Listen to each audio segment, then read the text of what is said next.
নমস্কার বন্ধুগণ, কেমন আছেন? আজকে তৈরি করব চিকেন পকোড়া। প্রথমে আমি চিকেনটাকে সিদ্ধ করে তার হাড়ের মধ্যে থেকে চিকেনগুলো বার করে নিলাম। বার করে আমি এটাকে ম্যাশ করে নিলাম। এরপর ওর মধ্যে কর্নফ্লাওয়ার গুঁড়ো দিলাম, স্বাদ মতো নুন দিলাম, কাঁচা লঙ্কা, চিলি ফ্লেক্স, অরিগ্যানো, পুদিনা পাতা, ধনে পাতা বাটা দিয়ে দিলাম, আদা বাটা দিলাম, দিয়ে ভালো করে মেখে নিলাম।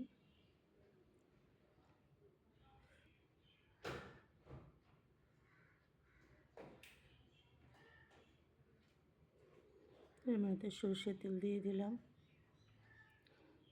লাল লঙ্কা গুঁড়ো দিলাম, দিয়ে ভালো করে মেখে নিলাম। এরপরে তেলটা গরম করে, হালকা গরম করে ওর মধ্যে আমি এক এক করে ছোটো ছোটো বলের আকারে তৈরি করে পকোড়াগুলো ছেড়ে দিলাম।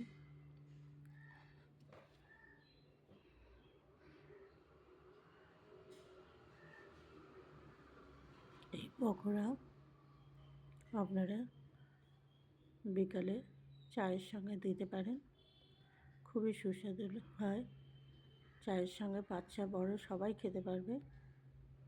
আপনারা ঝালটা বুঝে দেবেন, বাচ্চারা যদি খায় ঝালটা বুঝে দেবেন। এইভাবে প্রত্যেকটা পকোড়া এক এক করে ভাজতে থাকবো।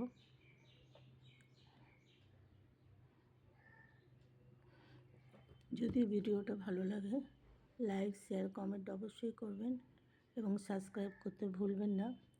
এবং পকোড়াটা তৈরি করুন বাড়িতে এবং তৈরি করে দেখবেন যে কেমন হয়েছে তা কমেন্ট করে জানাবেন।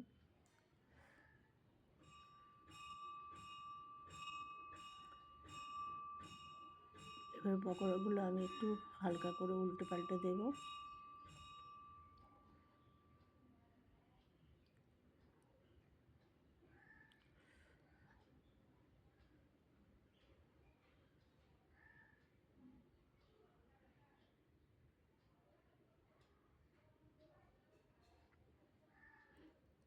এভাবে লাল লাল করে আমি সব কটা পকোড়া ভেজে নেব।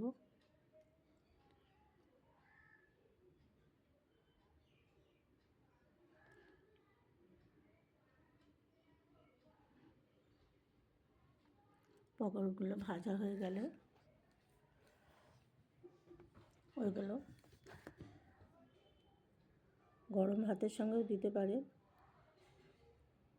বিকালে চায়ের সঙ্গে তো অবশ্যই জমে যাবে, সবাই খেতে পছন্দ করবে এই পকোড়া।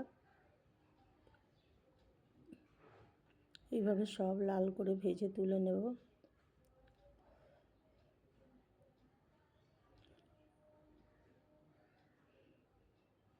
প্লিজ ভিডিওটা প্রচুর শেয়ার করুন। আমার চিকেন পকোড়া তৈরি হয়ে গেল। সবাই ভালো থাকবেন, সুস্থ থাকবেন, সাবধানে থাকবেন। নমস্কার।